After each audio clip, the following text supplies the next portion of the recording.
불만이 쌓이다 보면 점점 네이버의 인지도가 줄어들게 될 것이고, 이런 트래픽 누출이 또 쌓이다 보면 이전의 싸이월드와 같이 되지 않을까 걱정스럽습니다. 안녕하세요. 30대 직장인 벌면 뭐하니의 벌머니입니다. 제 채널은 저같이 평범한 직장인이 디지털 노마드로 성장하는 모습을 보여주는 채널입니다. 부업으로 돈을 벌 수 있다고 노하우를 알려주는 유튜버들이 참 많은데요. 이 유튜버들의 대부분은 이미 성과를 내고 있고 안정적인 틀을 만들어 놓고 방송을 하고 있습니다. 그리고 자신들도 특별한 능력이 없는 평범한 사람이라고 하면서 여러분들도 해보라고 하고 있죠. 그럴 때 드는 생각은 아무 기반이 없는 나도 과연 이렇게 하면 실제로 돈을 벌 수 있을까? 이고, 이 물음에 대한 답을 얻기 위해 직접 실행해보는 채널입니다. 지난번에 이어 이번에는 티스토리 블로그를 가지고 이야기를 해보려고 합니다. 또한 네이버 블로그 영상을 올린 지 일주일이 됐는데 과연 어떤 변화가 있었는지 네이버 블로그에 대해서도 함께 이야기해 보도록 하겠습니다. 사실 저한테 블로그 하면 먼저 떠오르는 플랫폼은 네이버였지 다음에서 운영하는 티스토리 블로그는 아니었는데요.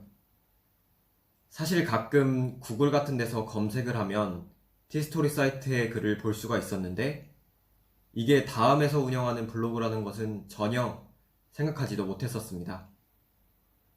솔직히 말하면 심지어 티스토리가 그냥 떠도는 스팸 사이트라고까지 생각했으니 얼마나 제가 무지했는지 알 수 있습니다. 그러다가 이렇게 디지털 노마드란 놈에 관심을 갖게 되기 시작하면서 유튜브를 보다 보니 리뷰 요정 리남님 채널을 통해서 티스토리도 블로그라는 것을 알게 됐습니다. 그리고 네이버 블로그와 같이 광고를 달아 수익을 창출할 수 있다는 것도 알게 됐죠. 심지어 유튜브와 같은 광고 플랫폼인 애드센스를 달 수 있고 광고 단가도 높다는 정보를 알게 됐습니다. 물론 제가 네이버의 애드포스트나 구글의 애드센스를 모두 달아본 경험이 없어서 현재는 데이터를 가지고 직접적인 비교를 해드릴 수는 없습니다. 그렇지만 하나같이 블로그를 운영하는 유튜버들이 하는 말은 수익 면에서는 네이버보다는 티스토리다 라고 얘기를 하셨습니다. 여기서 두 블로그의 특징을 비교하면서 설명해 드리겠습니다. 첫 번째, 수익 구조. 네이버 블로그는 애드포스트라는 광고 플랫폼을 가지고 있습니다. 반면 티스토리 블로그는 구글의 애드센스를 이용해서 광고를 붙일 수가 있습니다. 이 외에 네이버 블로그는 우리나라의 대표적인 포털이다 보니 네이버 블로그의 검색량, 트래픽량이 티스토리보다는 분명 많습니다. 그리고 네이버에서 검색하면 티스토리 블로그를 잘 찾기가 힘든데요. 네이버에서 아마 정책적으로 티스토리를 배제하는 것 같습니다. 티스토리 블로그의 노출량이 많으면 많아질수록 네이버 블로그를 통해 얻을 수 있는 수익의 파이가 그만큼 줄어들기 때문이죠. 못난 놈! 그렇지만 티스토리의 다음은 검색을 해도 티스토리든 네이버 블로그든 크게 신경 쓰지 않고 검색 결과에 노출시켜 줍니다. 그리고 티스토리 블로그는 구글의 애드센스를 이용하므로 구글에서도 검색이 되는 장점이 있습니다. 물론 별도의 검색 콘솔에 등록해야 하는 절차가 있긴 합니다만 어쨌든 그만큼 유연하게 운영할 수 있습니다.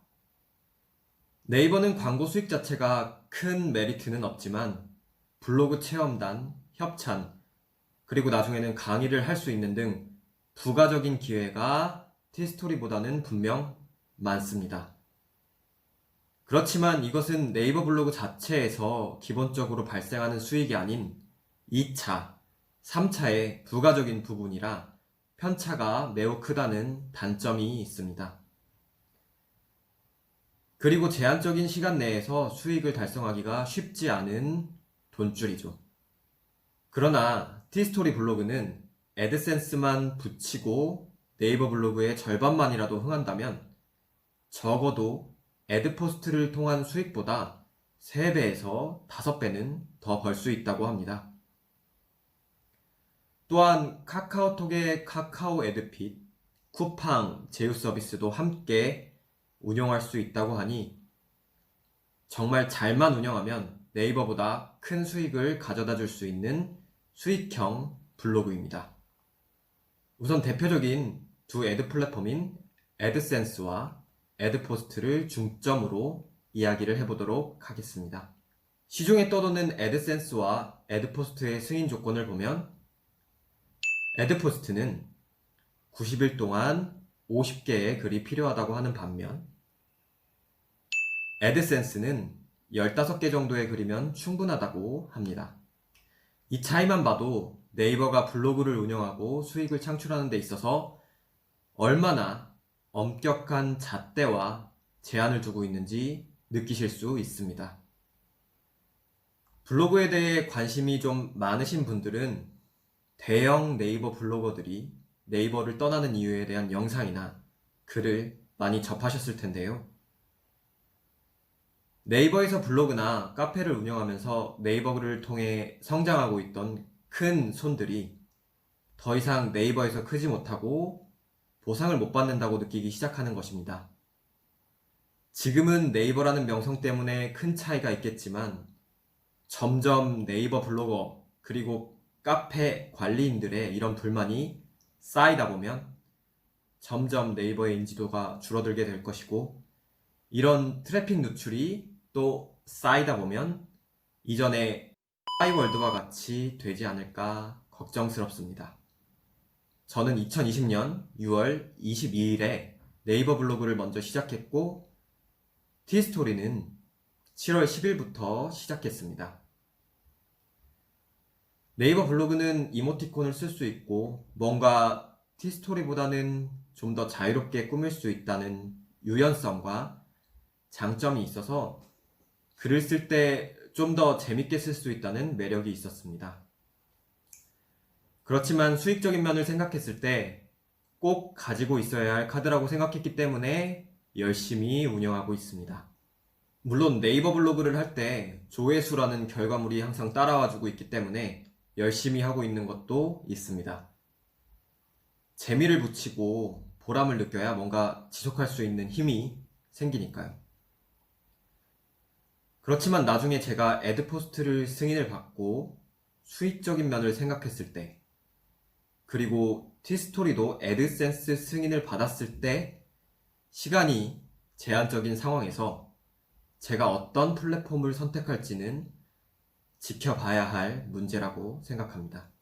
이 시점에서 한번 제 네이버 블로그가 얼마나 발전했는지 먼저 보실까요? 자, 이렇게 블로그 통계에 들어가셔서 일관 현황을 누르시면 7월 21일 현재의 조회수 그리고 방문 횟수를 보실 수 있는데요. 현재 조회수는 203회이고 그리고 방문 횟수는 오늘 161명이 방문해 주셨습니다. 지금까지 제가 가장 많이 방문한 횟수가 165회인데 오늘 왠지 그것을 뛰어넘을 수 있을 것 같다는 아주 좋은 예감이 들고 있습니다. 자, 이제 방문 분석에서 조회수를 누르시면 이렇게 일간, 주간, 월간으로 보실 수 있는데요. 일단 일간으로는 계속 꾸준히 100명에서 200명 사이를 왔다 갔다 하시는 것을 볼 수 있습니다. 그렇지만 200명 넘기가 굉장히 힘드네요. 한번 주간으로 보실까요?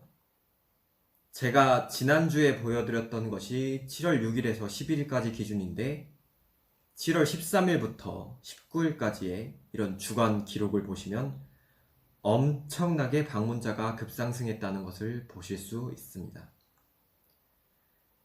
자, 이렇게 그래프를 봐도 한눈에 방문 조회수가 늘었는지 알 수 있죠. 그 다음으로 중요한 지표인 평균 사용 시간도 한번 보시죠. 자, 7월 20일 기준으로 평균적으로 6분을 봐주셨습니다. 그리고 7월 12일, 7월 9일부터 7월 20일 기점으로 급격하게 평균 사용 시간이 상승했다는 것을 알 수 있고, 다음으로 보여드릴 건 티스토리인데요. 티스토리 블로그 관리 페이지에 들어가시면 이렇게 통계 관련해서 보실 수 있는 메뉴가 있는데요. 여기서 방문 통계를 클릭하시면 이렇게 일관 방문자 수를 확인할 수 있는 화면이 나옵니다. 이 화면을 보시면 제가 7월 10일부터 시작을 했는데 7월 11일에 본격적인 유입이 시작됐고 12일은 건너뛰고 13일날 다시 2명의 유입이 있었다는 걸 알 수 있죠. 그리고 사실 14일, 15일, 16일, 17일, 18일 다 꾸준하게 하지 않았습니다. 제가 네이버 블로그가 재밌었다고 말씀을 드렸는데 네이버 블로그만 신경을 쓰고 티스토리는 많이 신경 쓰지 못하고 있었어요. 그러다가 이러면 안 되겠다 싶어서 다시 7월 18일, 19일 즈음에 글을 다시 본격적으로 올리기 시작했고 19일날 12명 그리고 20일날 16명 점점 늘어나고는 있는데 그렇게 네이버 블로그처럼 확 늘어나고 있지는 않습니다. 글도 사실 8개밖에 되지 않으니 그렇게 많이 들어올 리는 없겠죠. 이렇게 하루하루의 상황을 클릭하면 어디서 유입이 됐는지 그리고 어떤 키워드로 유입이 됐는지를 확인하실 수가 있습니다. 사실 티스토리가 네이버 블로그처럼 예쁘게 쓰지도 못하고 그래서 봐주는 사람이 과연 있을까 했는데 조금이지만 그래도 정말 봐주는 사람이 있으시더라고요. 정말 감사합니다. 그리고 7월 10일에 시작해서 7월 21일 현재 11일 동안 글 8개를 올렸고요. 아까 보여드렸다시피 조회수가 아직은 많이 일어나지 않고 있지만 키워드를 여러 개 조합해서 글을 올리면 아직 당당하게 블로그 검색상의 첫 페이지에 위치하고 있습니다. 티스토리 블로그는 영화와 음악을 주제로 잡았는데요. 솔직히 음악은 가사를 직접 쓰고 영화나 드라마는 인터넷상의 줄거리와 감상평을 어느 정도 참조하면 되는 소재입니다. 그렇기 때문에 시간이 적게 들고 좀 스트레스 받지 않고 쉽게 운영할 수 있다는 장점이 있고 그만큼 대중들의 일반적인 관심사이기 때문에 선택했습니다. 그리고 글만 꾸준히 올린다면 흥할 수 있다는 자신감이 있어서 선택한 주제입니다. 티스토리는 단지 좀 아쉬운 부분이 네이버 블로그만큼 통계가 자세하지는 않다는 것입니다. 네이버 블로그만큼 평균 사용시간, 국가별 분포 등 이런 여러 항목을 가지고 조금 더 세밀하게 분석할 수 있는 자료가 없다는 것이죠. 이런 부분이 별거 아닌 것 같지만 정말 중요한 게 이러한 잡다한 내용과 자료도 내가 뭐가 부족하고 뭘 더 강화시켜야 하는지를 아는데 아주 큰 도움이 되는데 티스토리는 이런 세밀함이 조금 아쉽습니다. 그렇지만 이런 점만 보완하면 아마 네이버 블로그를 떠나는 탈주율을 더 가속화시키는 데 기여를 하지 않을까 조심스럽게 예상하고 있습니다. 여기까지 티스토리 블로그와 네이버 블로그의 기본적인 차이를 말씀드렸고 지금 현재 저의 두 플랫폼의 운영 상황을 공유드렸습니다. 다음 주에는 아마 티스토리 블로그 글이 15개 정도가 돼서 애드센스를 신청해 볼 수 있지 않을까 싶은데요. 그래서 다음 주까지의 저의 목표는 티스토리는 매일 하나 이상의 글을 남길 것이고 그리고 애드센스 신청을 직접 해보려고 합니다. 네이버 블로그는 마의 방문자 수 200명 구간 넘기기로 한번 잡아보려고 합니다. 다음 편에는 이 결과를 보여드리고 티스토리 블로그를 할 때 네이버와 구글 검색 플랫폼에 등록하는 방법을 한번 공유드려 보도록 하겠습니다. 다음 편도 꼭 기대해 주세요. 시청해 주셔서 너무 감사합니다. 그리고 구독과 좋아요는 저 같은 쪼렙 유튜버들에게 아주 큰 힘이 됩니다.